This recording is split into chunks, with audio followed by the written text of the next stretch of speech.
Okay, good morning.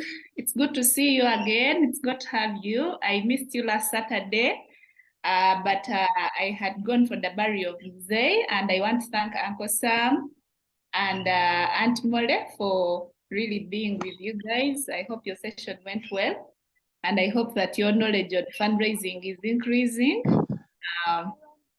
I can tell you that most of the things that Etienne has shared with you, some you may not understand, but they really work.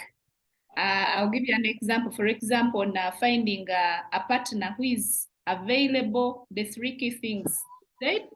The person has to be available, accessible, like you can access them. Number two, they have to have financial capacity. Number three, they have to be connected to your cause. So there is a person I chased for almost 2 years, but I realized that I was actually, until they told me, Mananga, I can't put money in your thing, you get. So I was spending a lot of time checking on them, building the relationship until they told me they can't put money. But when someone has a connection, even if you chase them for at least 6 months or 1 year, they'll be able to actually invest something in your initiative. So I found his sharing very helpful, and I hope you're finding it helpful, especially for individual donors and people you may not know, okay? But today we want to share about social enterprise sustainability, and I am the one who is going to share it. So please welcome me with a hand clap so I can be encouraged. Can I see the hand claps, Vanange? You just see them.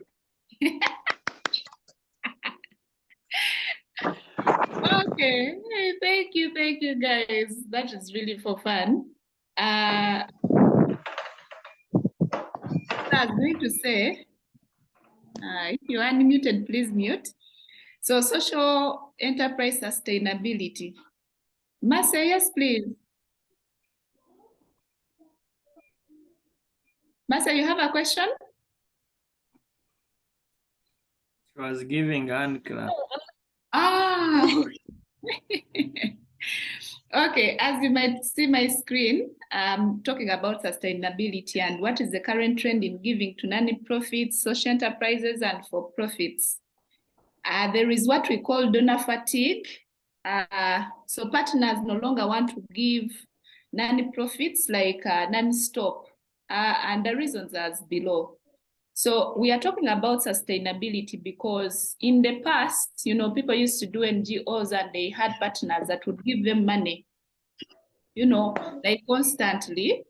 And it can be good if you can find someone who can give you money constantly, but many accelerators, many funders, now they don't want to give money, and they feel like they're going to have to give you every year, okay?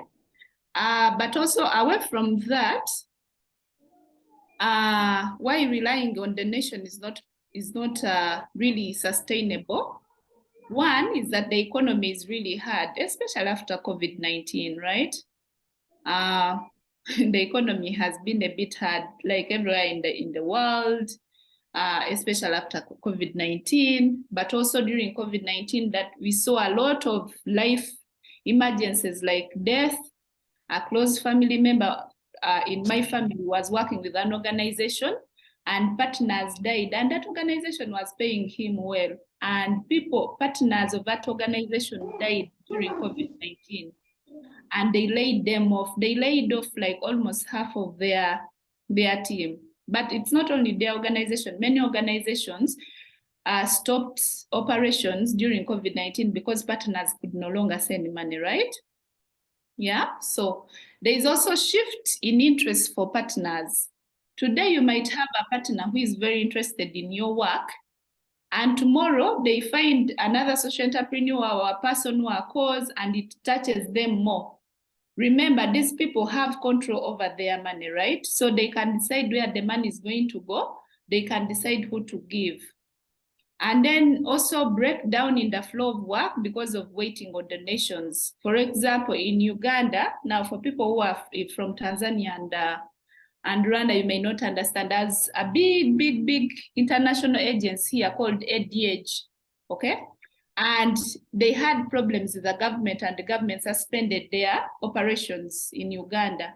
And most of the organizations that were really relying on their aid, they faced a lot of challenges because they had stopped. I mean, their accounts were frozen, they couldn't access money. So if you only rely on donations to do work, you can actually owe money from outside or wherever, even inside. Like it can be a company that is giving you money, but it's based on your country. But if you're waiting for partners to always give you funds to do work, then it's most likely that your work will not be sustainable. And I'll share my story. In 2018, we started our initiative called Life Imprints, and our focus is on education. So we are paying school fees for refugee children, but also vulnerable children in Uganda. So we started the initiative in 2016, and we were able to get a partner who was raising for us money. She was very excited when she was sending the first batch of money because she really loved, the story, and she loves education. We connected, I could access her. So she was giving us some money, not a lot of money, but some considerable money in Uganda, and we're paying for 18 children. Now, in 2018, she got a very huge, I don't know, like it was an emotional breakdown or financial breakdown, but all of a sudden she just wrote to me a message and she told me, Lydia, I'm really so sorry. I am not able to continue paying for these children. Please, members, have you heard that story? You can imagine the kind of panic I got. I said, now, what are we going to do? In fact, it's like I got a heart shock. Like all of a sudden, I felt dizzy. I remember being in a taxi actually when I read her message. I was so disturbed. Then I got home, I'm like, what are we going to do? So we talked about it with my husband, and we're like, we came up with a solution. And you're like, if we are going to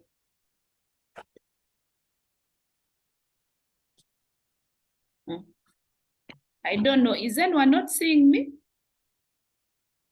I'm seeing John, Renee sending me a message if I'm still in the room. Me, I can see you very well. I can see seen and heard very well. We can see you. Okay. Okay, so I hope Rin is also here. Please confirm that it didn't remain in the other room. So we thought about a way. We're like, you know what? If she's stopping to send us money, we can't force her. Maybe she's really going through a hard challenge. But let's ask her that we go outside to where she is. She organizes for us a dinner.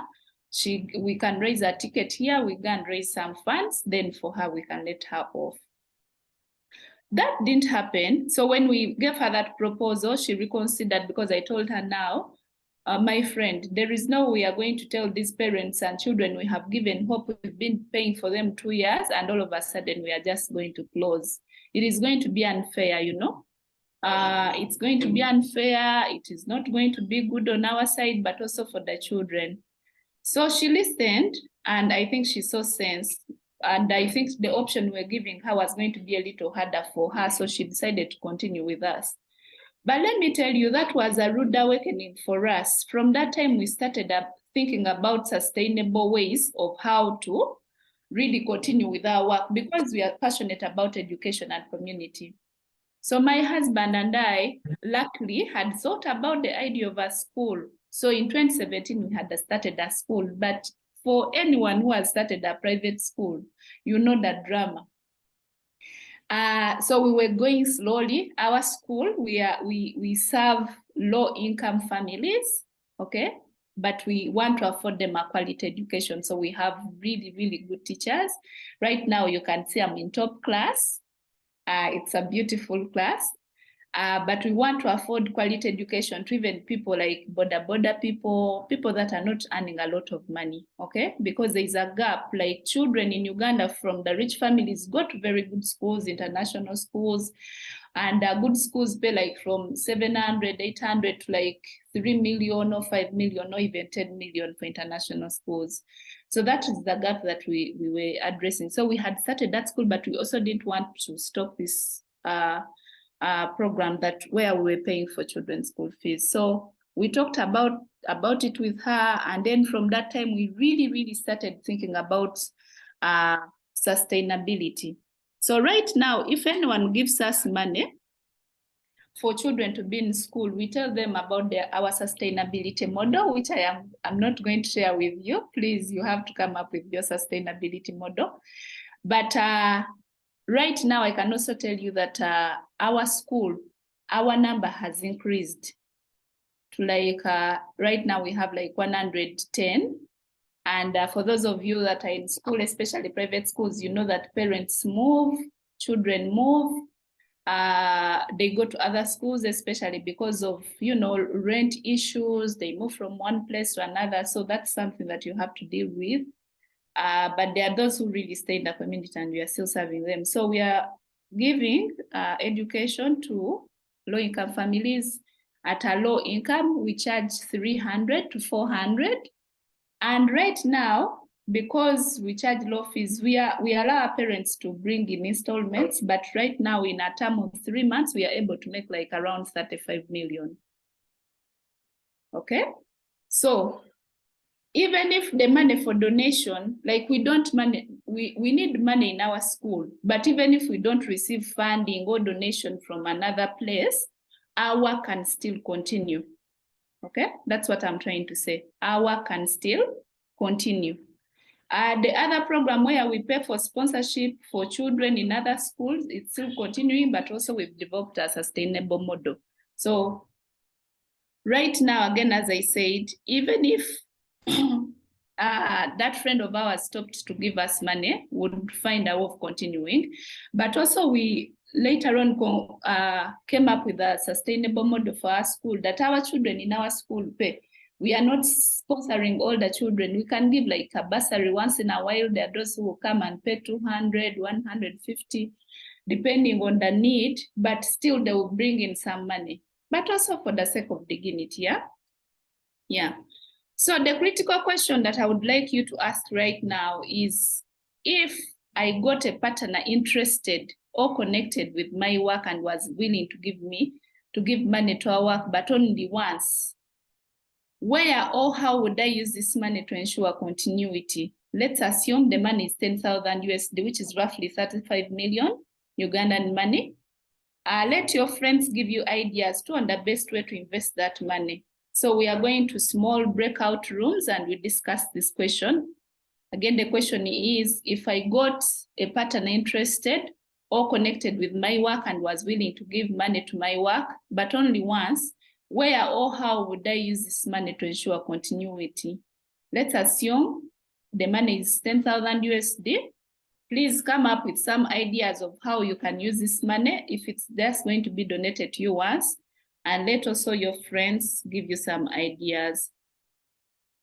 Now, breakout rooms.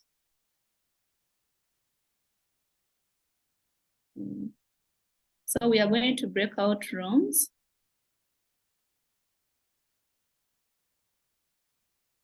Okay.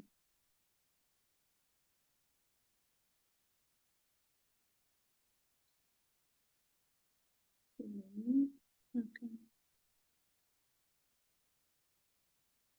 I've let you to choose. Please choose a room that you can go to.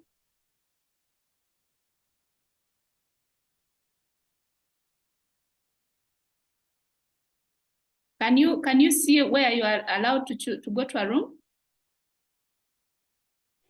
Yes, we can see. Okay, Yes. please join the room.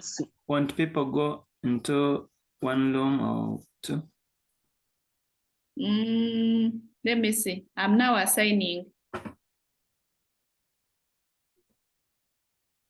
Let me just assign manually.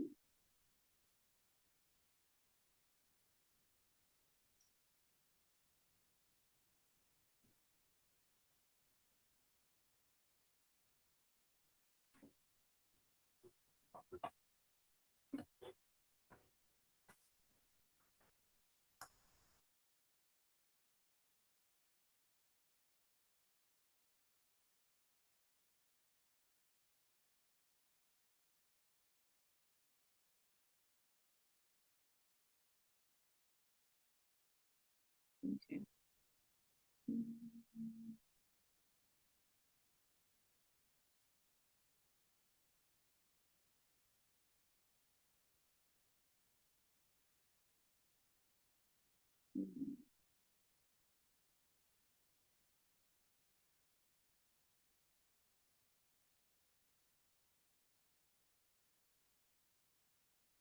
Okay, looks like I went to a breakout room here.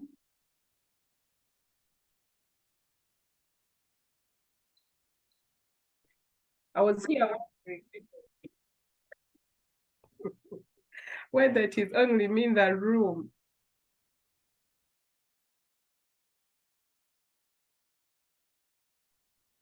Yes, Jackie. Yes, I know. Yes.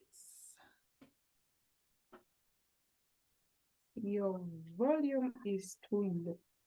Sure. You can't hear me? Now I hear you. You can't. I only two. Possibly. So you can't.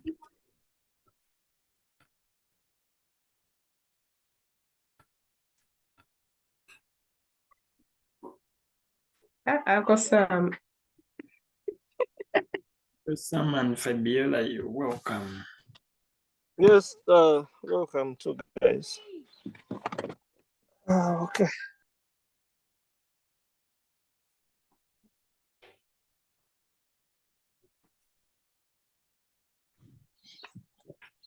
So how are you guys?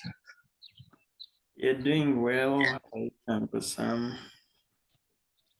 Good. I think we can use our time brief. I'm actually been in the meeting while driving. I've just reached somewhere.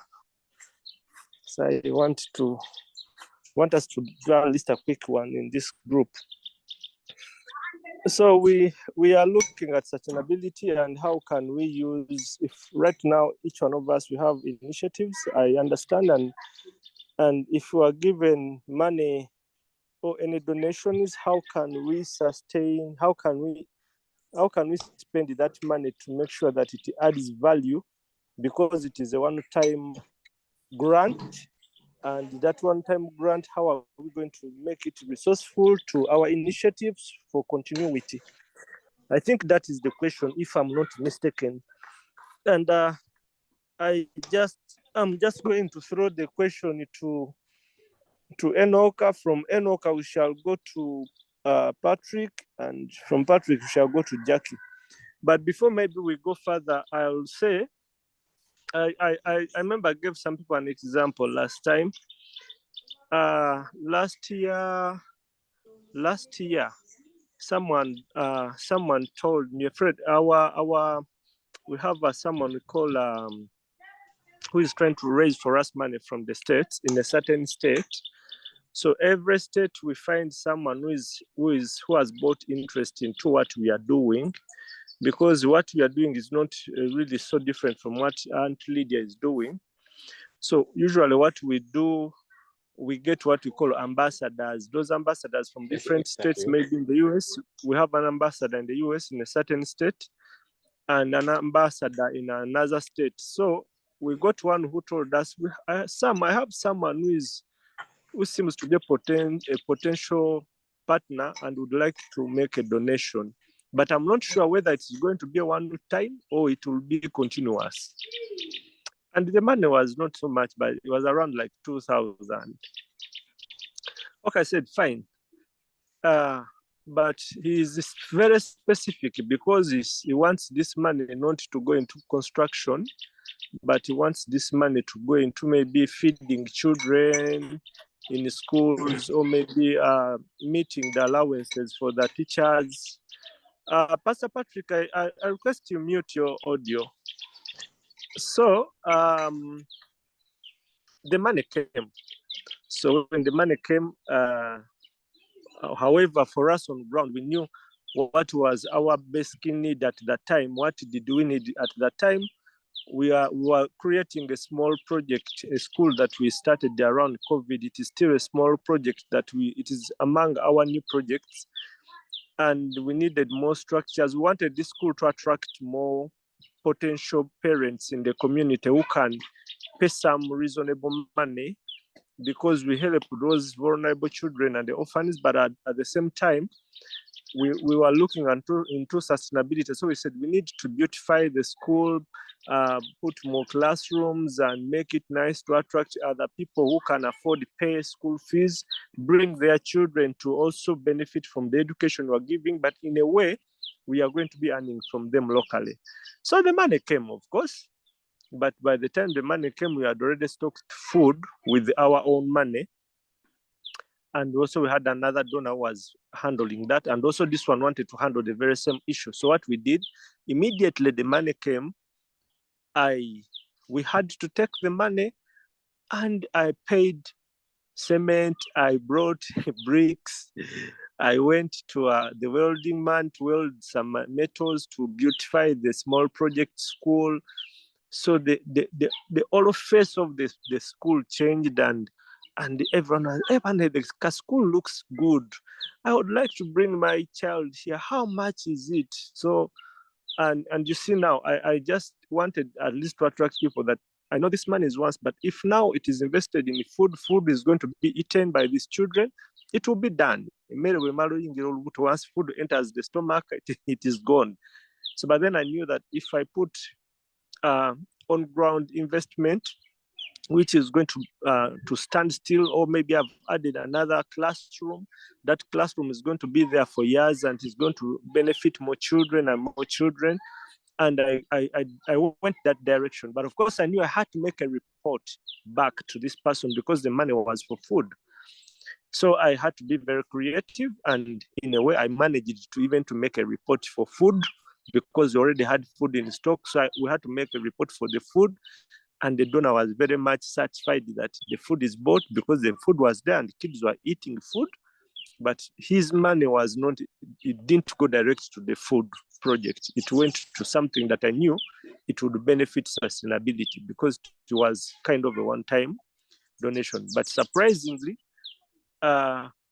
just a few 1 month back, I got news from the ambassador coordinator telling me, do you remember the other gentleman that made a fund who was intending to do a one-time fund? He's kind of willing maybe to add us some more money this year around. So something like that. So I just wanted to share briefly, and I want now to give an opportunity to Enoch to let us know if it was you and you received that 10,000 US dollar or 20,000, and it is to benefit maybe sometimes some donors are very specific. They can say, I want my money to do this, I want my money to do this. And remember, you have to do a report, you have to do accountability, you need to be very sensitive. You may say, I had the Uncle Sam did this way, I'm going to do the same way. And sometimes you quote and maybe things didn't work out and you lose that person, and probably would be a constant maybe partner who would really support you many more other time. So you need to put that into consideration. So Enoch, it is your turn, please.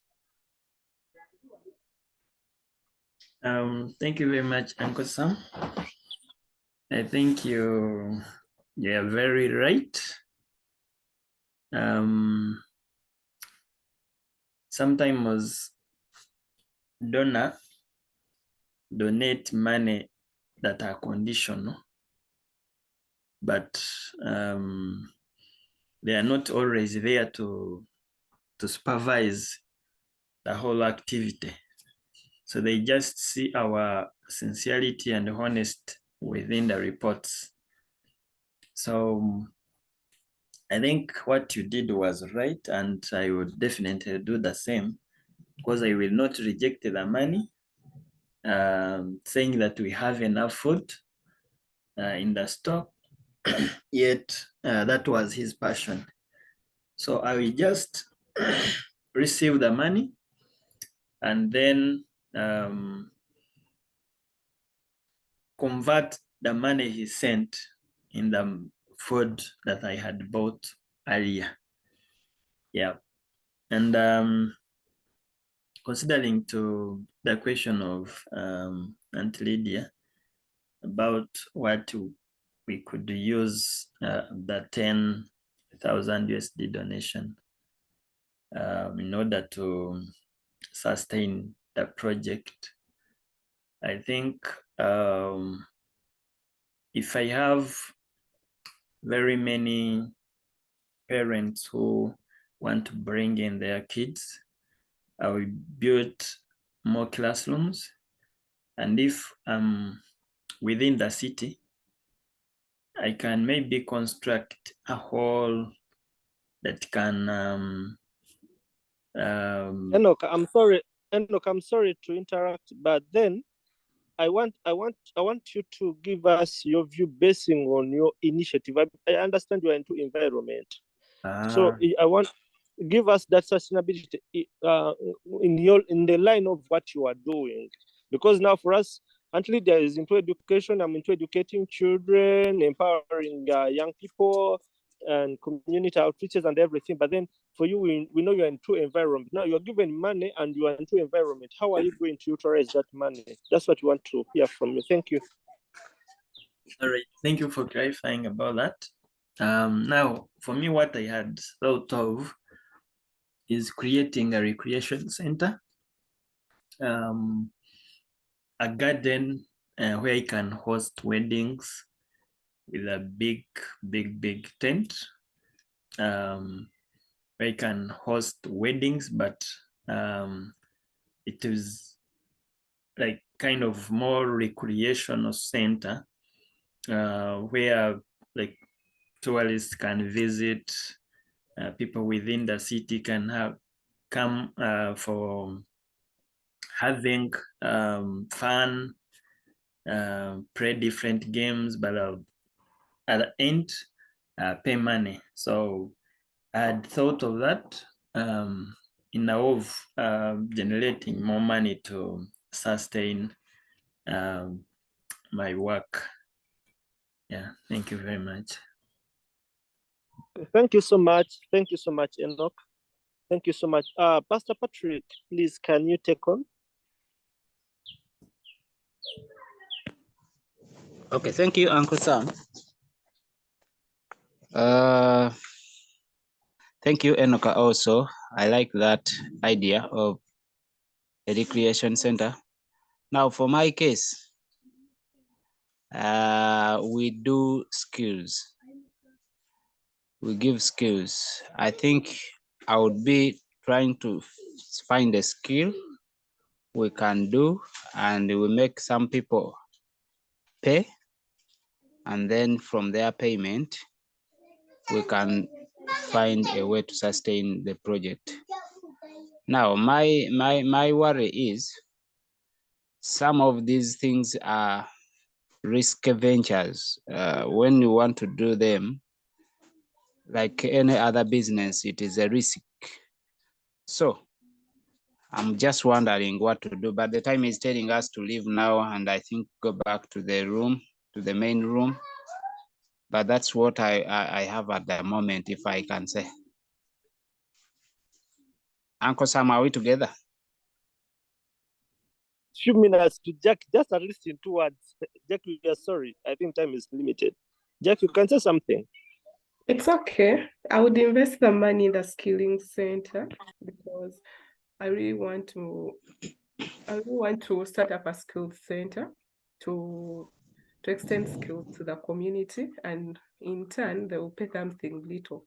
The skill set in terms of tailoring skills, bakery, but also my other big venture is in the reusable diapers.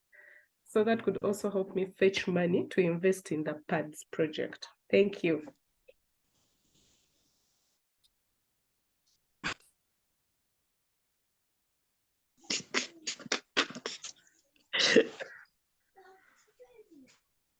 Okay, thank you very much. I hope the session was insightful. Just being able to see how other people are really working on their sustainability. Okay, now let's go to the definition of sustainability.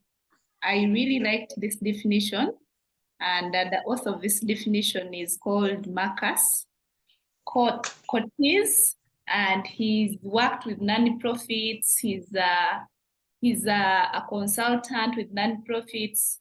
I think he's one person you'd like to have in your LinkedIn network, Marcus Cortez. So he says that sustainability is the reduction of organizational risk that increases the likelihood that an organization that increases the likelihood that an organization will survive and thrive in the future, coupled with the mitigation of any harm to the things and people around it. I liked his definition. I really liked it. There are so many definitions on the internet, and if you read about sustainability, there are so many definitions of sustainability, but this one really directly responds to us as social entrepreneurs. The reduction of organizational risk that increases the likelihood that an organization will survive, not only survive, but thrive in the future, coupled with the mitigation of any harm to the things and people around it, including environment, including people. And what really this refers to, this definition of, increasing the likelihood of an organization or a social enterprise thriving and surviving in the future, what it really means is that we need to cultivate a diversity of income sources, okay? As a social enterprise, you need to cultivate a diversity of income sources. I hope that is clear, which means that, for example, an organization could come and income from, please, if your mic is unmute, you mute it so that we don't get feedback. For example, an organization could earn income from government or donors or beneficiaries and businesses. I hope that point is clear. Yeah. So don't limit yourself that maybe you have one partner and you are only getting income from that one partner. If you can be able to cultivate a diversity of income generation or income sources, and like, for example, I'll give you an example of Elvis. Elvis is doing peace building through soft skills, right? Elvis, if you're getting your income, and income means the money that is coming into your organization to do organizational work. If you're focusing on raising money, don't only raise money from one donor, okay? Try to have as many donors as possible. If possible, get money from business people. If possible, get money from the government. If possible, get money from partners. Don't only look at donors. That is what this point is emphasizing. All right. Number two, pursuing a diversity of types of income. For example, an organization could receive donations, product sales, sponsorships, dividends. Most of us here, we are looking for money, okay? But what we mean by a diversity of income, you could also receive things in kind. You remember Joseph when he was telling us the story of, if he does an event, he will go to Reham, they give him soda, they give him tents. He goes to Britannia, they give him biscuits. Don't limit your income to money only. You can even diversify and say, if you give us Bibles, that's very good. For example, we have a partner that is going to give us Bibles for children in our school this term, okay? So we are going to spare the money that would have bought Bibles for the children this term. You hear me? You could also receive, someone can say, me, I don't have money, but I can give you land. Yeah? Can you quantify that income and say someone has donated for us land and you also receive it? So do not only focus on raising money. What also this definition means is that generating a profit or a surplus. Generating a profit or a surplus. Our school, we are almost at that level where we are almost generating a profit. But right now, I can comfortably say that we can pay our teachers quite well. We can, we can buy the food. And again, as I told you, even if we don't get money like donations, our school is able to run. And in the first years, we used to get a lot of loans to support the school, okay? But right now, at least the money coming in, we only get loans if we are like building a class or something. That's when we get loans, but we no longer get loans to pay our staff, okay? This will happen, building a financial reserve. I hope I'm not going very fast. I'm a fast teacher, you guys. Building a financial reserve. And what this means is that this will require an organization to first make an overall profit or surplus. Again, even if you are not in business, you can still make a surplus. And I'll show you how as we go on. This reserve could be used to fund strategic activities, invest in businesses, manage cash flow, and sustain organization in case of a rainy day. So you have a financial reserve that will also ensure that you can continue and thrive and survive. Number 6, nurturing required organizational capabilities. I want to emphasize this. Being strong in the right areas will increase the probability that an organization survives and thrives despite the diversity of the future will bring in. For example, the ability to manage projects. Yeah? Elvis, Enoch, Patrick, if someone gives you money today, are you able to manage that money well? And even you give accountability and they are satisfied, you are not cooking up accountability. You know, they can see the impact, even just building trust. They've always said in social entrepreneurship that someone who is able to give you money today, maybe they give you $1,000. It's very possible that that person can even give you $5,000. But they want to see your trust. They want to see your loyalty. They want to see how you use the money. Okay, so ability, so you need to build the skills of managing the organization. So one of them is to manage projects well. Number 2 is community engagement. Do you have a good relationship in the community? Are you managing the community well? Or you are the type of person who says, we are sponsoring you. I've heard of stories where people say we are sponsoring children and all the money, they don't actually give it to the children. Or they say, there's a time when there's a project that say they are buying for children clothes, they give them school fees, and none of those things was happening to the children. Now, if a partner recognizes that you actually faking things and not telling the truth, you're just eating the money, there is no way your organization will continue growing. So faithfulness, being truthful, being good stewards.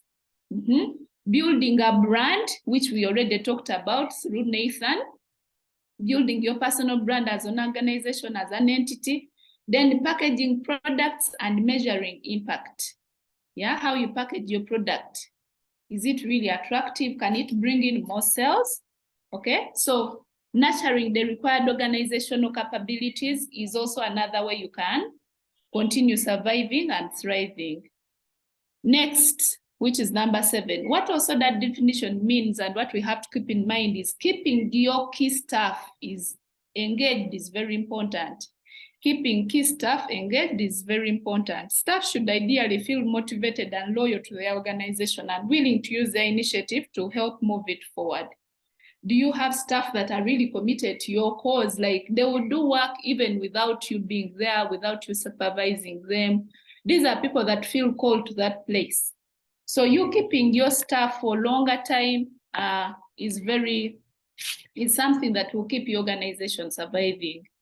If you have a high key turnover, like let's say for us, like in schools where you have teachers, but you can't even keep your teacher for like a year, maybe for different reasons. Either you are not patient with them, or you are, you don't pay. We have a teacher here who has taught with us for like almost 4 years, and she told us she was working in a born-again school, and the pastor was the director of the school, and the director never paid them for 3 months.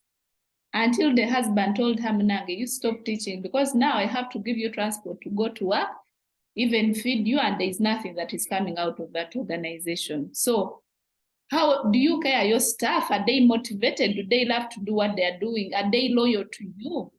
You know, that will also keep sustainability. That is also key to sustainability. Then it also requires you making sensible strategic decisions. Making sensible strategic decisions. Organizations must closely monitor their strategic context and be able to detect risks and opportunities as they emerge. Yeah. You must be sensitive enough to detect a risk and to also detect opportunities when they come. For example, right now, the opportunity in education is we are also going digital. I mean, for people in villages, it may not be hard, but how do you engage? I remember, I think Massa's school, our school, and 7 other schools in ALI. I don't know if Uncle Sam's school was involved, but we had an initiative during COVID-19 where we gave learning materials to our children. And I will tell you that many people said that just doing that initiative, it made the parents see that these people are really interested in our children. And you know what? They brought our children back. But also, do you know what we did in COVID-19 for us as great ambassadors? Our teachers kept teaching. And we were not paying them. The parents were paying, like homeschooling. But, you know, after seeing how the teachers teach in the community, you know, like going to people's homes, all the children, they send them to the teacher's place. When COVID opened, we had so many children, and yet we were worried that we'd only have 30 because by close of COVID-19, we only had 60, and half of them, because of COVID-19, they had to move to villages. So we're like, my husband, we kept on saying, should we close the school? When we opened, we had like 90 or 80 children because our teachers, you know, they were in the community engaging with children. And because even those parents that didn't know us, because they saw how our teachers teach so well, they were able to give us children. So as an initiative, for you to thrive and survive, are you able to detect the risk? Are you able to also make strategic decisions? Again, during COVID-19, I love sharing our story. During COVID-19, do you know what we did? Because for us, we rent where we stay, we rent where we work. So during COVID-19, we decided that we need to raise the rent for the school, yeah? And so we said, let's move into the school premises, which is a residential house. So we decided to move into the school to save on money so that we could keep paying rent. Because there's no way you could tell the landlord that I'm not going to pay rent for 2 years because, you know, the school is not working and was going to take that. So that was being creative and really making a decision that can really keep on moving you forward. I know that most of you came up with different solutions during COVID-19. Please share them with your friends when you catch a minute. I know John Mark really moved a lot onto the online thing. Maybe that's why he's even able to give us a link today. That's how he kept engaging, yeah? So making sensible strategic decisions as an organization, and you as the head, you know, that's why ALI interests organizational founders, because you are able to make the strategic decisions, okay? And then acting ethically, you know, being ethical. You know, we've all learned ethics towards beneficiaries, stakeholders, suppliers. Do no harm to the people around the people who supply. Like, again, if you have employees, you guys, I've only worked in places that have paid me. So I do not believe in making people suffer when you've given them a job and you make them wait for long for their salary. No. Yeah, we have to be ethical. You know, this person, even if it were you and you're working, you need your money to come in time. Hey, if you promise that you're going to pay someone, pay them. If it is a supplier, don't behave in a funny way. Yeah, you know that. I feel like there is a blessing given to us when we really behave ethically towards our beneficiaries, you know, telling them the truth. When the money is coming, let it come, you give it to them, you know, and communicate with them. Environment, are you just using the environment, and then you are not thinking about the carbon emissions. Again, Enoka would lecture us in the environment things. I'm trying to not to get tempted to go into the environment aspect. Yeah. Then the other thing is, sorry about that. Yeah, acting ethically, then acting ethically with respect to the environment. I've already mentioned that. And then lastly, being comfortable taking calculated risks. Okay. I'll give an example of Patrick Kabanda, who has said for him, he wants to farm food. I know of a school, one of the members of the ALI, they don't want to cultivate food because they think it takes a lot of money. So what they do, they buy food from local community members, food for the school. After they harvest, they buy the food, ready food. So, but if Patrick, that's the model you want to use, that's also okay. As long as you have seen that the risk is going to work out. You have to know that, like, for example, if you're going to farm food, you have to employ people that are going to dig. You have to put in time to go and supervise. And then if you have really calculated the risk, then be comfortable taking it. Yeah. So one of the future of an organization is to, it's impossible to play it safe and hope to thrive in a competitive and ever-changing world. So it's like, for us to be sustainable, we need to constantly take risks, because we don't know what really will work, but they should be calculated risks. In project management, they teach us how to calculate risks. Okay. Then we are going to non-profits and social enterprises that wish to design sustainability strategies need to have clarity around the concept of income and profit and how to achieve them. So if you're going to really, really be sustainable, you need to have clarity, like you need to have strategy, okay? And non-profit organizations and social enterprises can change the way they cost proposals and transact with their customers, or generate income and the profit or the surplus. I will bring it to you, like purely in business. When a person has business, let's say they are selling a bottle of water, right? They are selling a bottle of water. When they are costing this water in Uganda costs 1,000. But this bottle, they will put in what, the bottle, to make this plastic bottle, how much does it cost? To put this logo here, how much does it cost? To have a bottle top, how much does it cost? So they charge all of that, then they will charge the staff that are making that are packaging the water, the machines. They will charge how much tax is the government going to ask from them. You get? So after everything has been calculated, then they can tell you this bottle of water, you can buy it at 1,000 Ugandan shillings. Now, even us as social entrepreneurs, for example, I'll give you an example, and this is real. When I'm asking for donations for our children, for money for school fees, I tell our sponsors we need $100, and that's what they give us. But I put in the $100, I put in the exchange rate, I give our children 300,000 Ugandan money. For those of you who are in Uganda, you know $1. $1 is 3.5. So $100 is like 350. So when I'm talking to our beneficiaries, I tell them I'm going to give you 300. And 50,000, we are going to use it, for example, if we have to come to visit you, okay? If we need airtime, if we need fuel. So I cost per child. Are you understanding? I cost per child, so that there is money that can also help us to run, you get? So imagine if I have 10 children, a person has given me money for 10 children, that means that I have a surplus of 500,000. It means if I need a volunteer or I need money for a website, like this time they've just charged me 250 to maintain our website, I get that money from that place, okay? So I don't tell you that, for example, I don't tell donor, for each child to be in school, it will need 300, that would be like maybe $90, because That means if I give them the 300, I've not put in the data, not put in transport. So even you as a nanny profit, there is a way you can cost money. You can charge, you can raise money by even like, for example, the way you cost your proposal.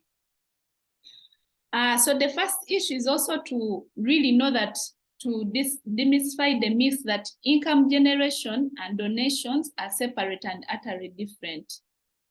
Non-profit organizations are skilled at fundraising and know how to submit proposals to donors. This is their comfort zone. In contrast, income generation is seen as something different. New businesses and sometimes something that should be separated into another legal entity, okay? So you should not separate profit making or income generation. Don't say, like for us, we just get donations. No, donations or money that comes in as social enterprise is the same as income generation. So don't think about it as different, because you also need to be paid. You're putting in your time. You're doing everything you can. Another way, if we are going to strategize, is this split thinking discourages organization from storing opportunities, from exploring easy opportunities to earn income. For example, national rehabilitation, there is an example here. For example, a national rehabilitation organization recently introduced a different pricing strategy where certain services are free for poorer beneficiaries, but charged to others who could afford the services.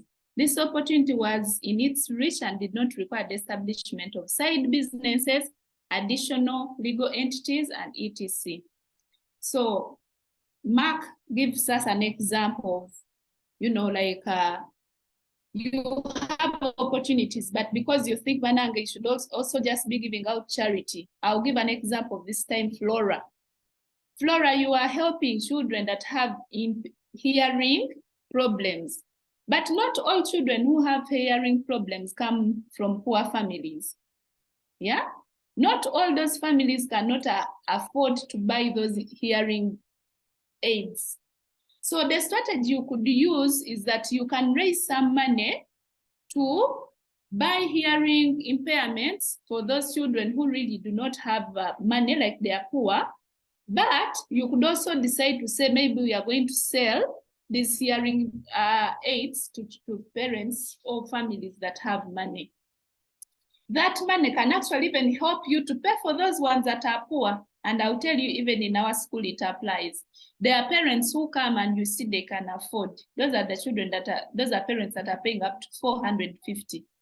Okay? So we have like fees discrimination. Of course, they don't know in the community, because when you come, we just hand you a flyer. But there are parents who can come and they afford to pay 450 without a problem. In fact, they will even pay the money once. Then there are those children who will bring 30,000, 20,000. So those ones, we charge them 200 to 300. You get? So also look at an opportunity where you can actually have both, like your product can serve both rich people and maybe people that are not very rich. Is that clear? This example here should really be able to make sense to you. Like these people, was a rehabilitation center. They just decided to price things differently so that they could reach out to the poor and to the rich. So another recent income generation, we are still on income generation and nanny profits. Another recent example is a nanny profit in the Cape Town township that wanted to use its extra land to establish various businesses. However, when they explored these opportunities, none turned out to be viable. Instead, the organization decided to make better use of its reputation and buildings and become a social services hub. This meant upgrading the value they provided to tenants and bringing in new tenants at more profitable rates, which is the same example that we shared. Again, different pricing, okay? So different pricing. Ultimately, this decision aligned better with the organization's core values. It also promises to generate a surplus and expand organizational social impact. Then the second issue is the confusion. Sorry.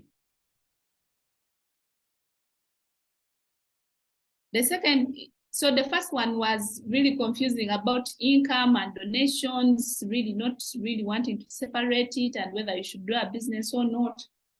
So the second issue is confusion between income generated and the equity investment or loan financing.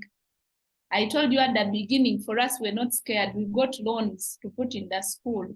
So income generated money is that money which is earned or raised before and thereafter is recorded in the income statement. This income includes many forms such as donations, grants, dividends, and the sale of goods or services, which is active income. And it is income an organization needs to invest effort to earn, whereas passive income is money that an organization receives with minimal effort, such as through rental, income, dividends, or interest. So, for example, there is income that you can earn without, I know of an organization here. You know what the founder did? The founder bought a house, okay? And now he rents that house to the organization. Again, I'm avoiding to mention names because you might know. The founder bought the house himself, and the founder charges over 6 million per month. Okay? Charges over 6 million per month on that house, and he uses that money again to put it in the what? In the income. But when he's telling donors, he says we are going to rent a place for operations, offices. Members, are you hearing me? He charges. Yes, we are hearing you and we are blessed. I'm blessed. He charges rent for his own house so that he can generate more income to do more work in the community. Isn't that wisdom? So you can actually generate passive income. It's a good tactic. Yeah.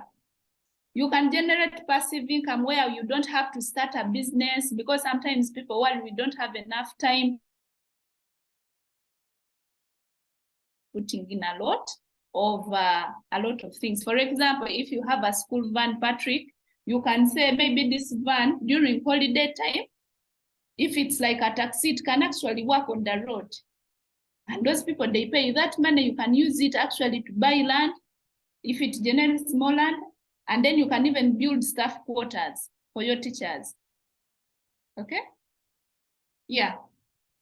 So, but in contracts, capital investment or loan finance is not income, but is equity or liabilities respectively, which must be recorded as such in the statement of financial position. Loan finance must be recorded as a liability, as it is money that is owed by the organization.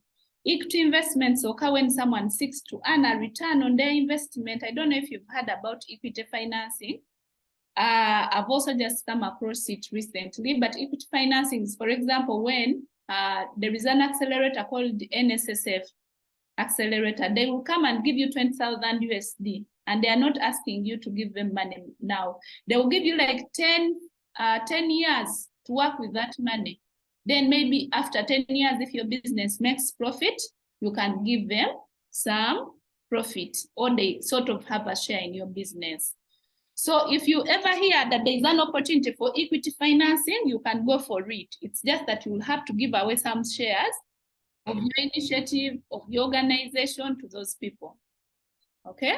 So that is equity. Again, if you have like some property, especially if your social initiative has a business model, you're most likely to get equity. And if you have systems, we wanted to apply as a school, but we've not been able because we still, Ministry of Education is still working on our certificate, and then we don't have a bank account for the school.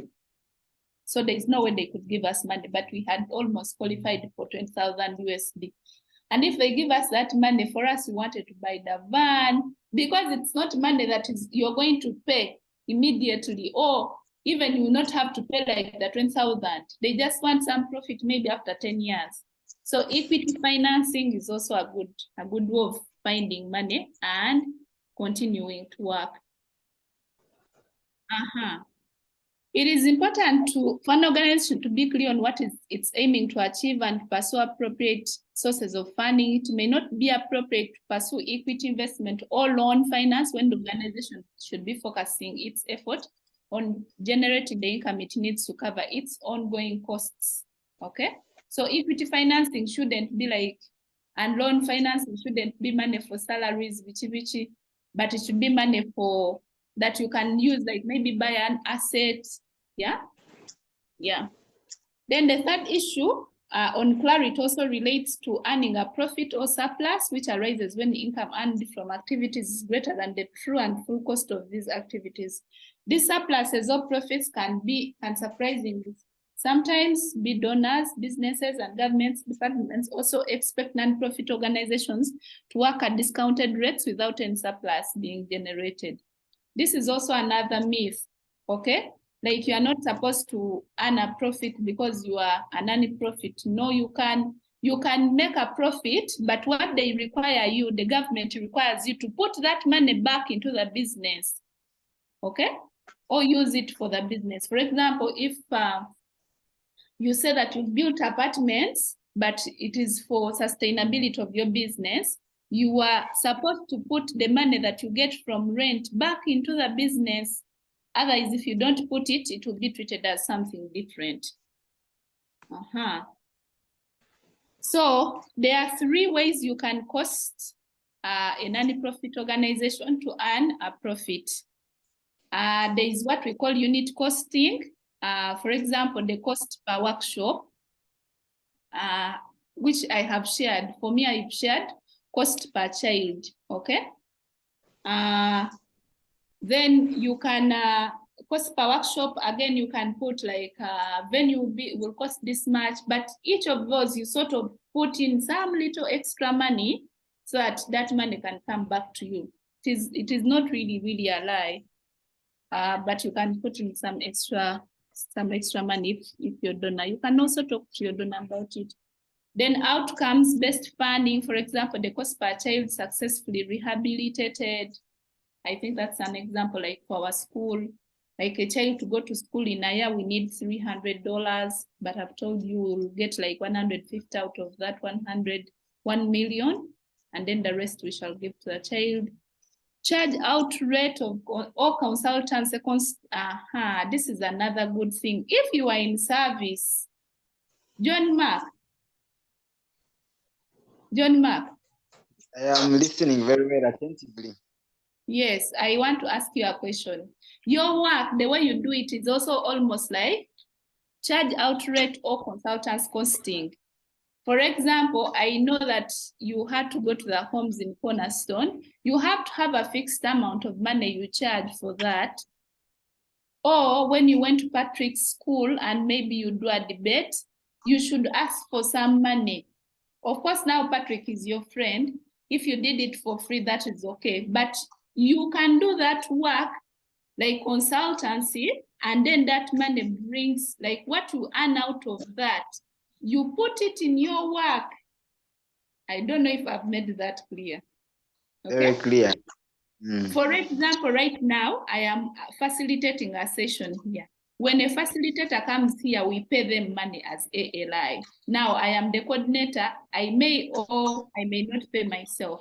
But if I go to another speaking engagement, I can say that when I go to speak, outside of maybe my ALI work, the money they will give me in that session, I'll put it in our initiative. That is another way of creating sustainability for your initiative. Okay? There was actually... Why? Brother, Kati. Last year there was a Mzungu that shocked us, you people. He came to speak at an event at AYLF. Do you know this guy asked those people that I work for my organization, and when I speak outside of my organization, each speech is charged $500.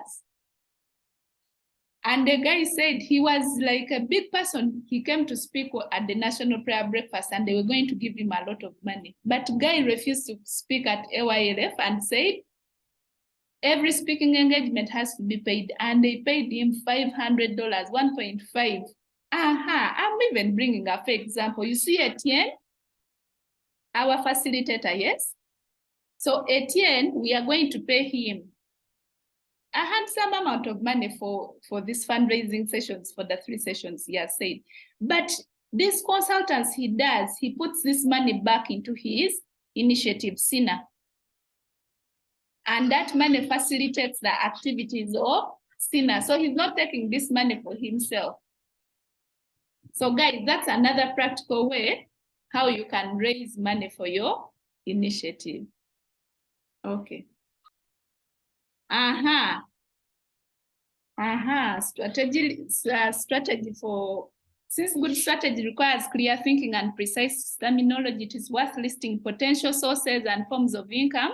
This will assist an organization to think broadly about the full range of options at their disposal and help them to match form of income with source of income. So you really need to sit clearly down. I gave you that exercise at the beginning because I wanted you to think through. Even if someone just came right now and said, if I have this money, what can I give you? What can I do for you? Stop asking money for operations. Try to ask money for things that can sustain your business. If you are school, ask money for land. I mean, again, if you have a relationship with that person and you think they can afford, they're accessible, they have the money, then start asking for the money. If you think they can't afford, you don't. But what you are supposed to do after this session today, please do yourself a favor and think about the sustainability of your work. You really, really need to think about sustainability of your work, because otherwise this journey is going to become so tiring for you. You'll feel like giving up. You'll feel like doing other things. Yeah. So please think about sustainability after this workshop and come up with strategies of how you can sustain and continue your work. Then once an organization is clear about what they are asking for or selling, the form of income, then it will come to use appropriate language and deal with the correct people.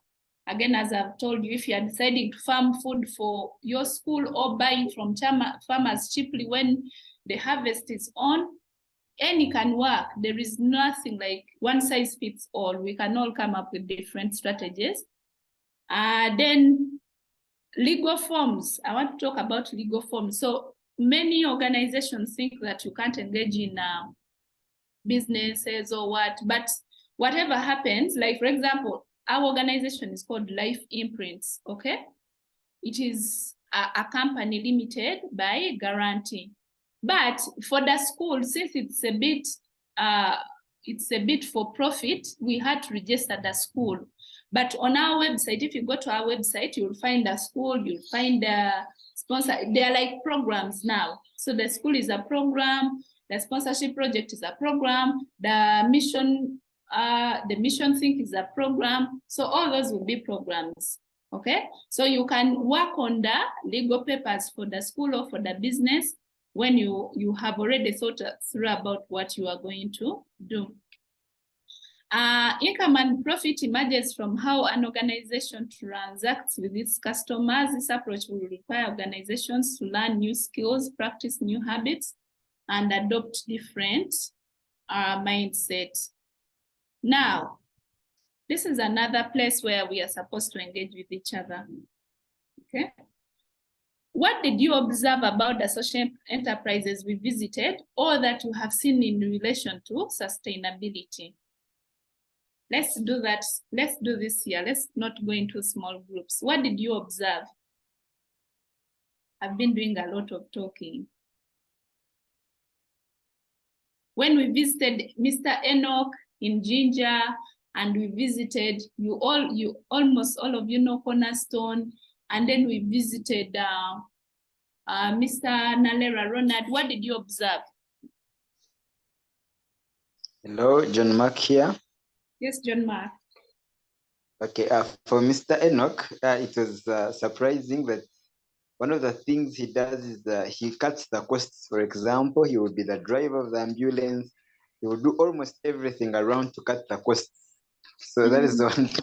You remember he even said when he gets visitors from abroad, he's going to even cook for them. So I think by doing that, he's making money this side and putting it back in the enterprise. Thank you. Exactly. Wow. Thank you, John Mark. I'm glad you really got that. Thank you. Yes, Enoch drives his visitors, so he's not going to hire a transport company. He cooks. They have a guest house in Gayaza where they put their visitors. That's why he was very interested in seeing the other guest houses for Mr. Ronald. Because he was like, what can I improve for my guests to get a good experience? Thank you.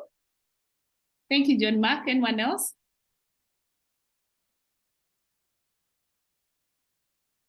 What sustainability ways have you observed? Members, I'm waiting to hear from all of you. This is Enoch speaking. Yes, Enoch. When we visited the Leonard, so he had solar panels. He's using the energy that doesn't keep, like, it doesn't keep on costing him money, like paying electricity bill.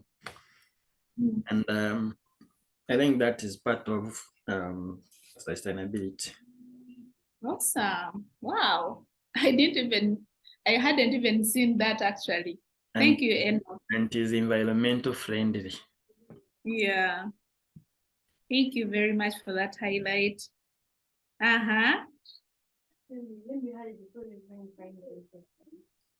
Jackie, you're speaking to us? Yeah. Thank you so much for the opportunity. Okay, what I observed at Pastor Ronnie, it was the guest house, his own guest house, and charging it to his visitors that come over for his projects. So he uses the money and injects it back into his projects. So that was what I observed. Thank you. Thank you very much, Jackie. Guest house. This is Pastor Byogero. Yes, Pastor. This I didn't observe, but I heard. I think it was Mr. Nareda who said that they got land somewhere at the lake near I think the River Nile, which is going to fetch them some good money for tourists who may go there and visit. So sometimes I think a better location can fetch a lot of money. There's some people I know, for them they buy commercial plots and they put commercial buildings. Now, like when they come, they find a small plot in the trading center. Why do I go there? You asked me another thing. I think I'm done with it. But I even said the people you have seen. So that is also very good, like commercial places. Thank you.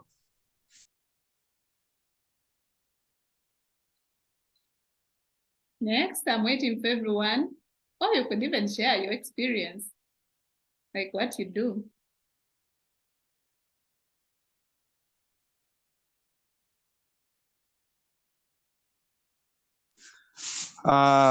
Madam Lydia. Yes, Pastor. Hello. Someone is online. Hello. Maybe let's listen to. Yes, I don't know whether I am heard. It is raining my side. I am driving, but I just want to share something brief.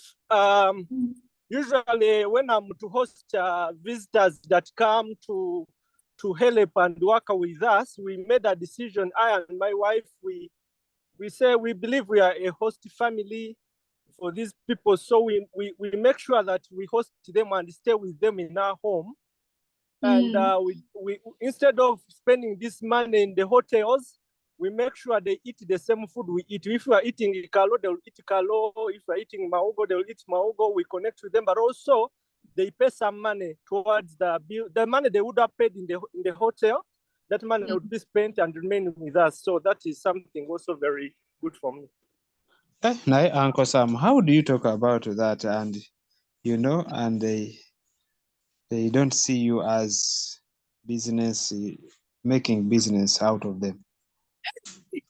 No, by the way, for Musumba part, I'll answer that question. But Uncle Sam can also answer. You see, like the Enochs, Pastor Nalera, there's another guy called Mr. Mtawe, they all have guest houses. For whites, there is no way they expect free things, okay? They know, for example, if you're going to visit, you're going to eat, you're going to sleep, so they will give you that money.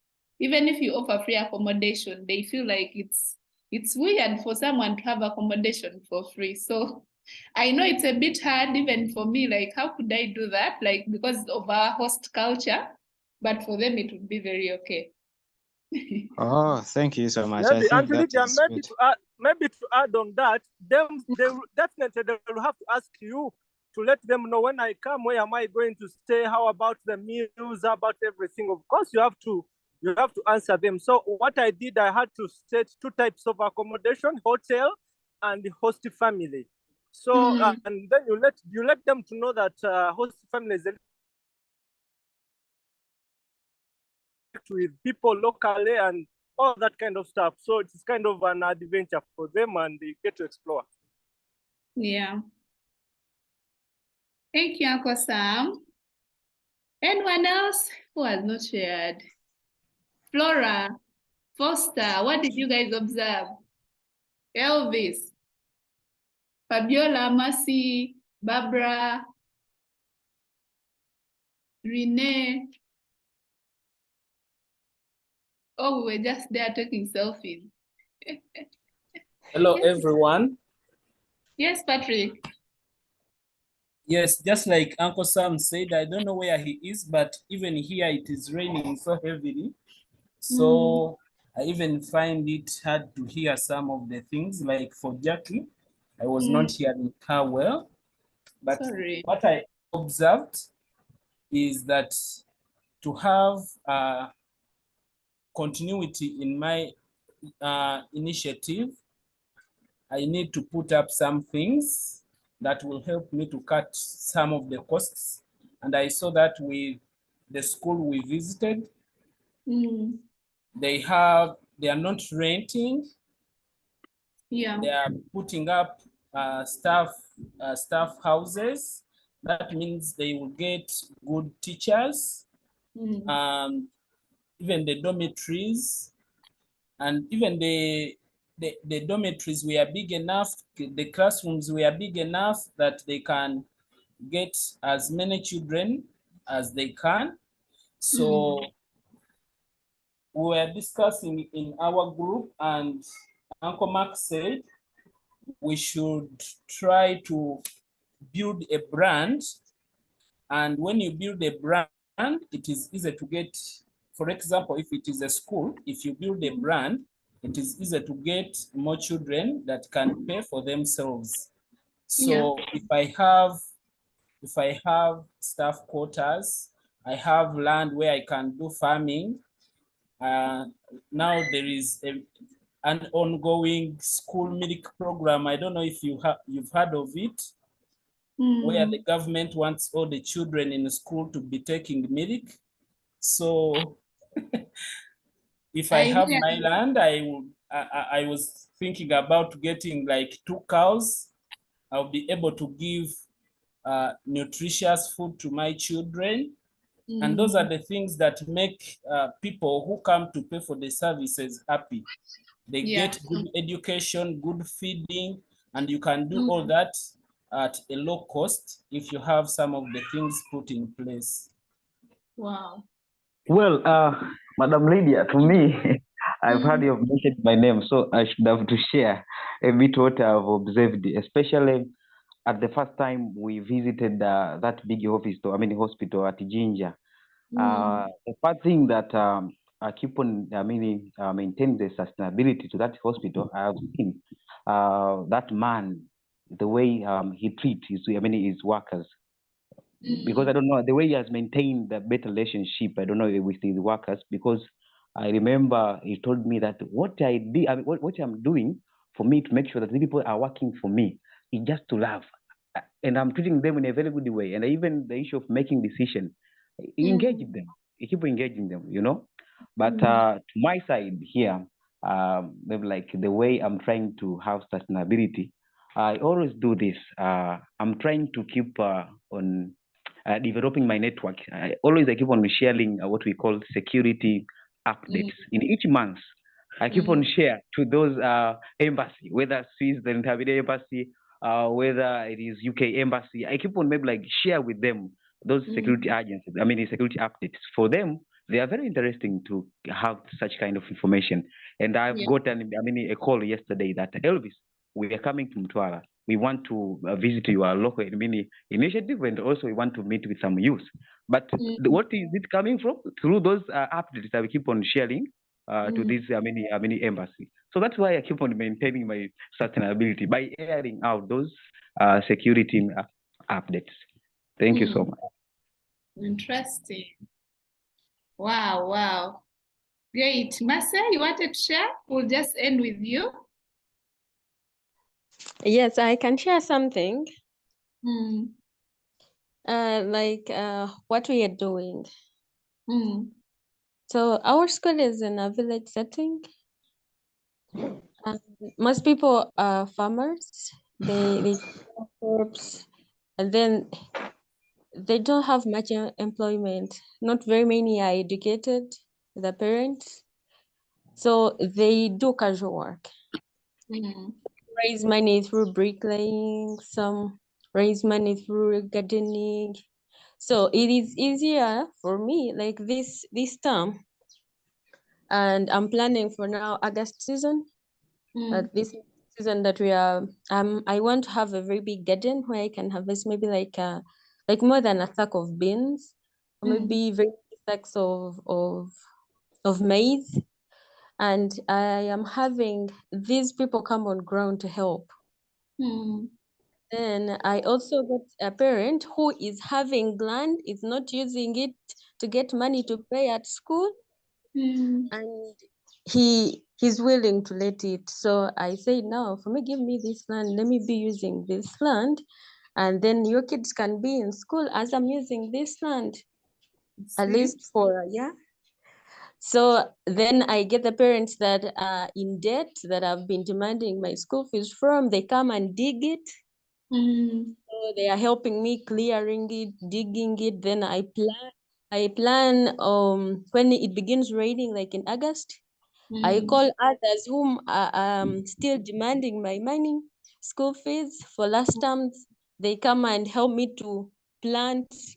They will weed. Then I have my harvest without putting money. Wow. Yes. Guys, isn't this interesting? This is so beautiful. Like this is like yes, Lydia. Yes, Renee. Yes. Good morning. Good morning. Yes, let me talk about my experience and talk about what we observe. About my experience,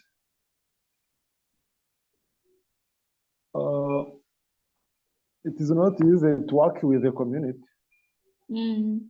but the challenge is to deal with community, to deal with some people who don't know who you are. And what we experience to work with people and some people who don't know how we work it and how we do our activities. We allow me to work with him or her. So that is my good experience. And what we observe to reach on many peoples and to increase the number of members and increasing to teach peace values in our community for the purpose of avoiding hate speeches in our community, found in our region, found in our locality. So we observe to do that. I think for me, it's enough. Thank you. Thank you. Thank you, guys. That has been beautiful. And I mean, you've mentioned almost everything. I already gave you a story. Then we've mentioned assets, buying land, building, Like if you can run away from renting, for us, we are still renting, but because we are in a strategic place, but when God provides, we are going to buy land and put a boarding section, guest houses, Refugee and Hope, an organization I used to work for, they do tailoring and they sell, they do bakery and they sell, like they have different skills houses that produce different products and they get money from there. Then I wanted to share the story of Cornerstone Development, which has a ranch, okay, and they produce milk and they have so many cows, they produce milk. I'm sure that money, if, for example, maybe Cornerstone didn't receive funding for it would be able to do some, carry out some programs, but also they've invested in building hostels, buying property, you know, the story of sustainability for Cornerstone, and then selling your product or service to your beneficiaries, or others that can't buy, at least make others pay for them. But you know what is recent is that when people are given free things, sometimes they don't value them as much. Not all of them don't value them, but sometimes some people don't value. But if they make a contribution, for example, like Masa is saying that the parent, she's demanding school fees, she will feel like she has dug, yeah, and her energy has paid school fees for her child, and she still retains dignity that she's not getting, her child is not just getting free education. So what we are discouraging is at least you should have sort of a business arm to your initiative. If you can think about it, something that can bring an income, so that you don't have to stress a lot. But I also liked all the things you highlighted. If you're not able to sell a product or service, at least reach to as many partners as you can, reach as many partners. For example, your work, you should be writing proposals. If you're writing proposals, you see Joseph there has almost a proposal going out every week, sometimes for himself, sometimes for other people. Like be committed and give it time. So proposal writing, so don't write one proposal and you wait for 3. If you are really in social entrepreneurship, you should really, and you are saying you're going to raise money through proposals, then write the proposals as many as you can so that you can have so many partners that you can. And I like the one else also gave us, the one of updating partners, yeah, giving security update. When people see your work on social media, then maybe they can join you. That means that you'll have many other people. Then structures, assets, we've talked about them. Service charge, please charge us something for your service so that it is not completely free. It can be subsidized. One thing that the Enochs do, they charge. The fees at the hospital will be low, but they still charge, okay? Like don't make everything free. People may not value them. Then someone mentioned that in their group, John Mark mentioned quality, maintaining the quality. So the quality of something also matters. If you're giving education, let it be of quality so that it can even attract those who pay and those who cannot pay. But also involve one of the girls that we are paying for right now. I agreed with her, and we are paying, that girl was like a house help in our home, and she was going to lose this year without doing senior 4. So my husband and I decided to pay for her. So we took her on. But you know, this family was playing the victim. You know, the girl didn't have this, she didn't even have books, she didn't even have what. I told her, okay, you had said you're going to get money to get happy 7 results. They are demanding you how much? Then she told me I only got 40 and they're demanding 90. I told her, okay, we don't want the child to miss registration. But what you do, you're going to go to my mother's garden and you dig for her. Yeah? A place of worth 50,000. So I gave her the 50,000, she got the whatever, but also she gave a service so that she feels like she's contributing to the education of her child. And when this child sees her mother struggling, I think she might even work harder than me, who she thinks, than us, she thinks maybe we just have free money to just put in her, okay? So that is it really about initiative, rather sustainability for your initiative. All in all, if you can please have a business model to your initiative. Funders now, donors are not very interested in funding things that are completely free, where they don't see a sustainability model. And I can tell you one of the questions they asked me during Acumen interviews, they asked me, you have a school, it is charging, what is your sustainability model for your organization? People don't want to put money in something they don't think it will survive after their money is finished. Okay, so that's it that I can say about sustainability. Thank you for being here today. And if you have any questions, please do ask. Thank you very much for your kind attention.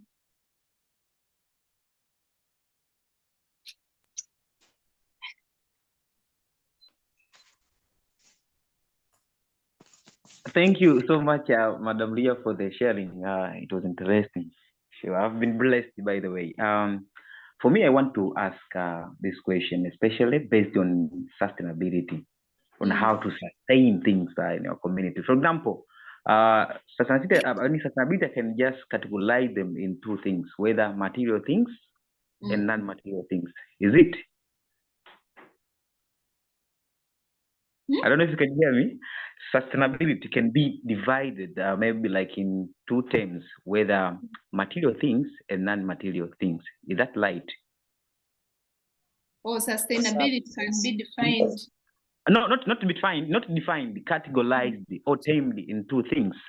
Categorized in two things, material things and non-material things. And then I'm asking, is that right? Is it right or not? You give an example. For example, if I have beneficiaries, because I'm doing those peace building many activity in my community. For example, I have peace builders. To them, I just count them as sustainability, because when you train them to have soft skills, even if the money is not there, that skills is still present in their mind. You know. So they sustain, because the skills, it is there, remain in their mind. They can just keep on sharing to the different groups of people in community. And then I was trying to say that those are the non-material things. They are human beings, and I can term them like sustainability. And for example, if I have some activity there, whether I have, hospitals, like those people they have in Uganda. They keep on generating money, sharing those costs. And then there's the thing that's acting like a sustainability. So for me, I can just count that if you have people, human resource, there's sustainability. And even if you have money, they can just play a role as a sustainability. Is that true? I was just keep on thinking about it. So collectively, if I'm wrong. Someone wants to come in. Someone wants to come in. John Mark, is that you? It is John Mark. Yes, please. Elvis, I'll come back. I wanted to share more light on what Elvis is asking. Yeah, Elvis, that was a very good question, whether or not whether we should only consider money or assets as part of maybe what a donor can give. If I can remember what Lydia shared with us, I don't know under what heading or something, but I remember she shared something to do with pursuing a diversity of types of income, where she said it is not only money that we should consider that maybe we can get from our funders or donors.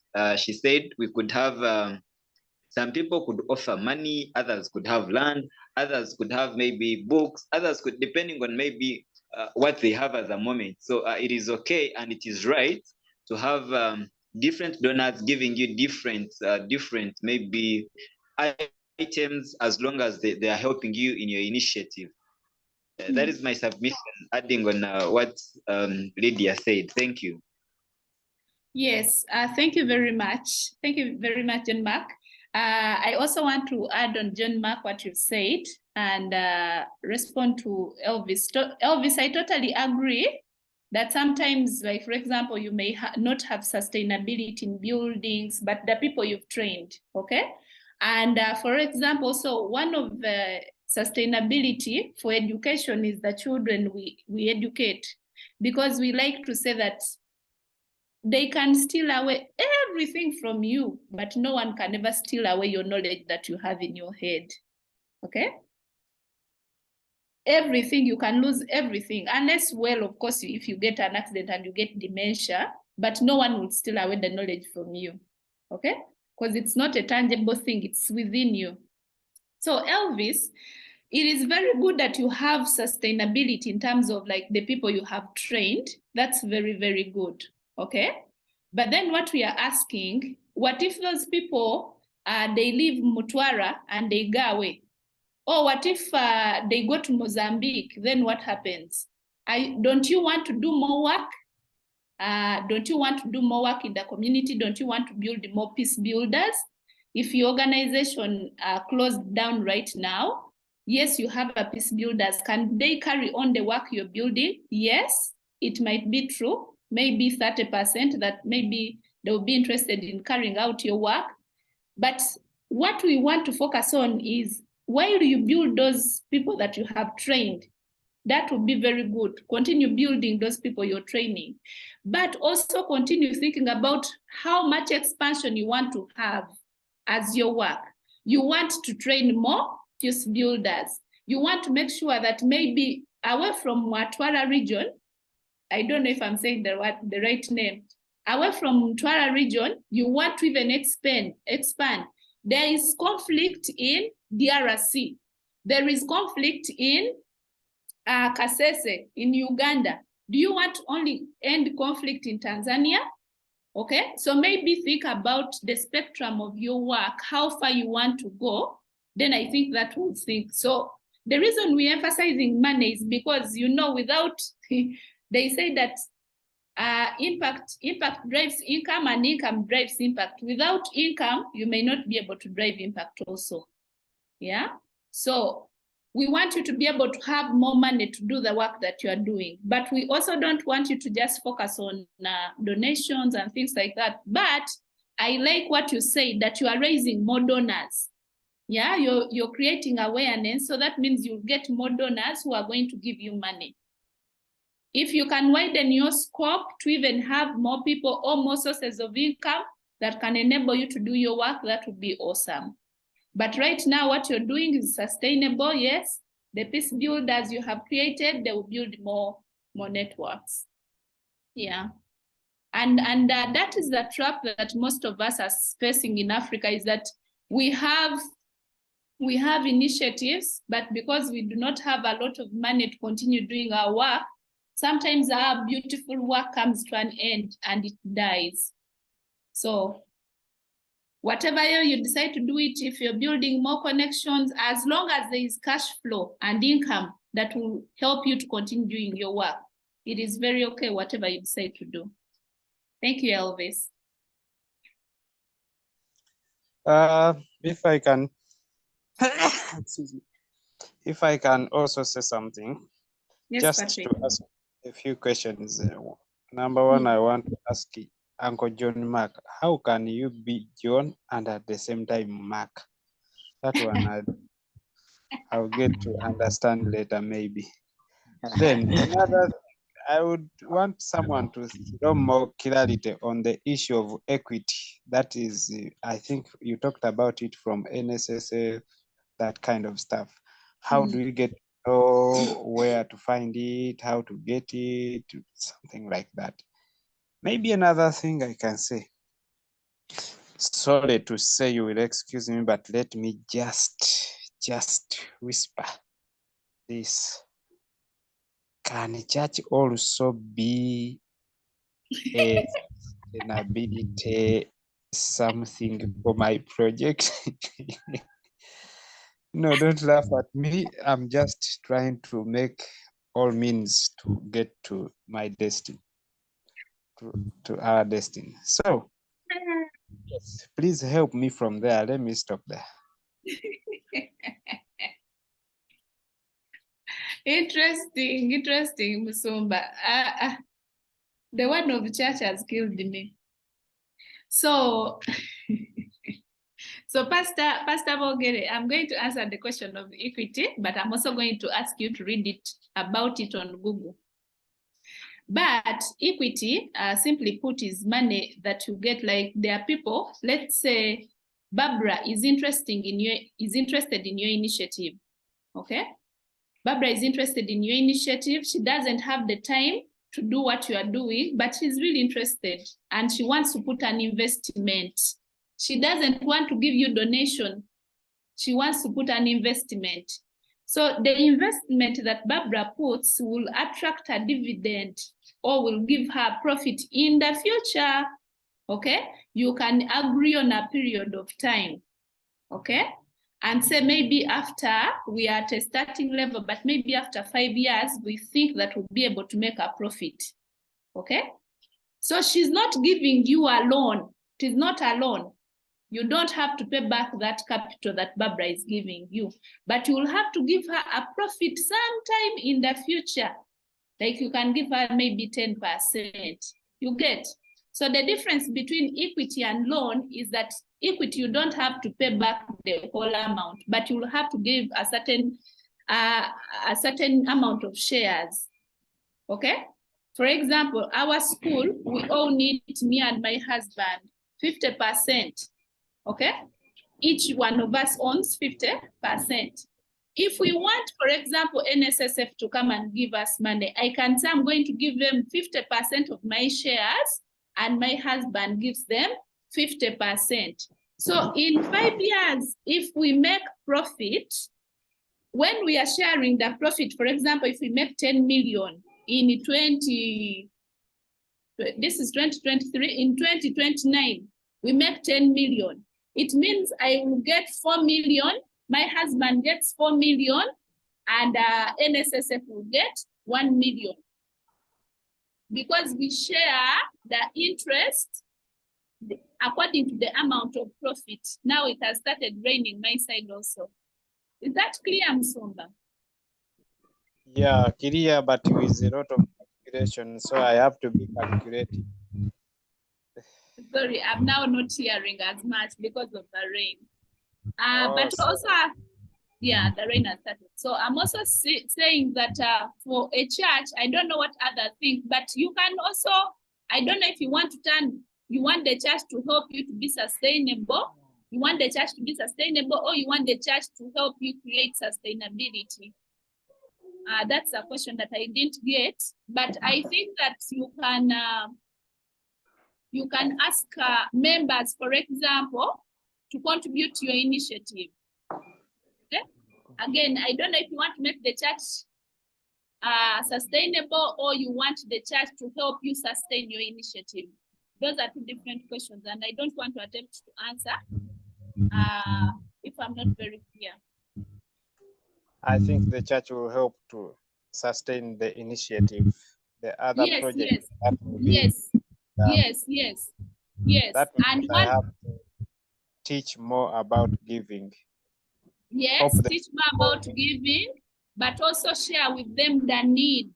Okay? And then you give them ways they can give. Maybe I can give you a call and we'll discuss that a little bit more detail. Since I feel like I'll be blessed. Yeah, sure. Rene? Yes. Hello. Yes, Rene, please. Yes, thank you, Lydia. I have some questions about what you are talking about sustainability. I have like 3 questions which say that how sustainability can compare with a competition. Again? I say that how can sustainability can compare with a competition? How can sustainability compare with competition? Yes. Wow. And the second, what competition can build in the development of an organization.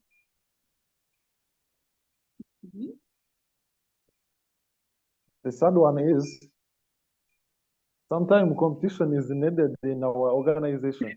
Come again Then, for the second question. I've not gotten you. sorry. Please come again. The second question. I've not got you well. Second question. The second question says that what competition can build in the development of an organization? Have you heard? Yes. Then third one, what three things or three or more factors that can affect sustainability of an organization? The last one is, what's a big question that can be affect sustainability? That's my few questions. Thank you. Thank you. Can I say So, something about that? yes, please. I want to almost divide all the questions in amongst you. Please choose a question you're going to answer for Rene. Try the first and third. Actually, Okay. there is no any comparison between competition and sustainability. Everything, every word stands for its own. There is no way you can compare it. Sustainability, you just need to sustain your work. Relating to our topic today, you just need to plan out, sustain your work, just in case you no longer have donors. And then for competition, it is related to profit orientation. Maybe it is, it is profit oriented for different companies or business people, like you're in a certain field supplying the same product or offering the same service, and maybe you compete for clients. But here we are seeing the quality, and the quality will maybe sustain your work. So for the third question, where is asking about three or more things that may hinder sustainability, I think I will just say one, which is poor management. And that's it. Thank you. Thank you, Enoch. I think there is also lack of planning, like lack of strategy, poor management, and we mentioned it. Then there is also lack of strategy. Like if you don't have a strategy to sustain your work, then certainly you'll not be sustainable. Okay. Thank you. Anyone else who wants to add?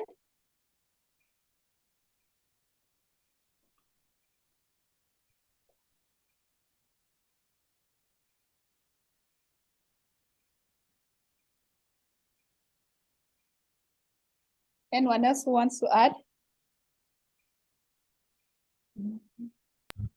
Jackie, come and add. Where are you? Jackie, today she has a fever.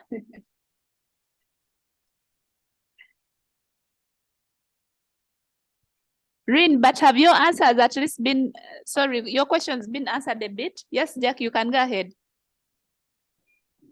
Not really. I was not responding to the question. I was just trying to tell Musumba that I am on and smiling at his responses.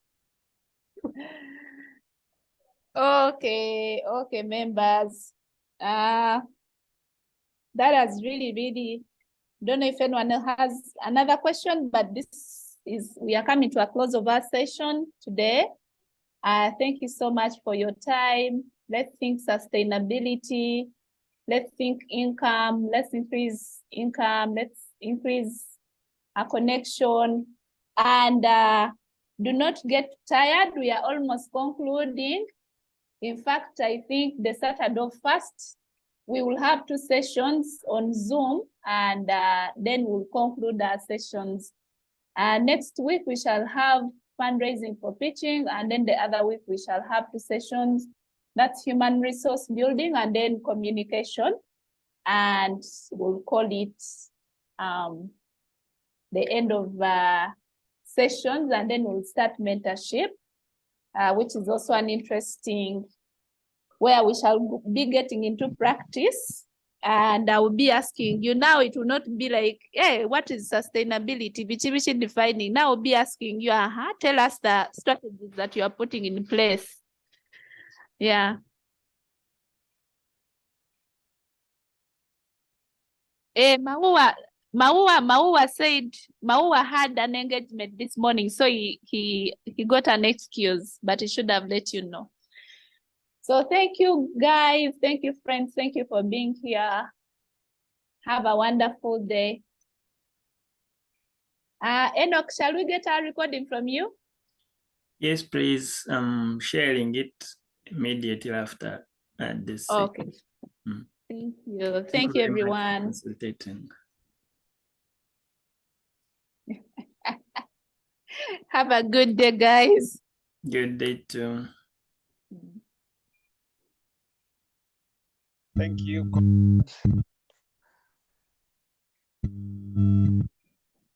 Thank you. Thank you, Madam.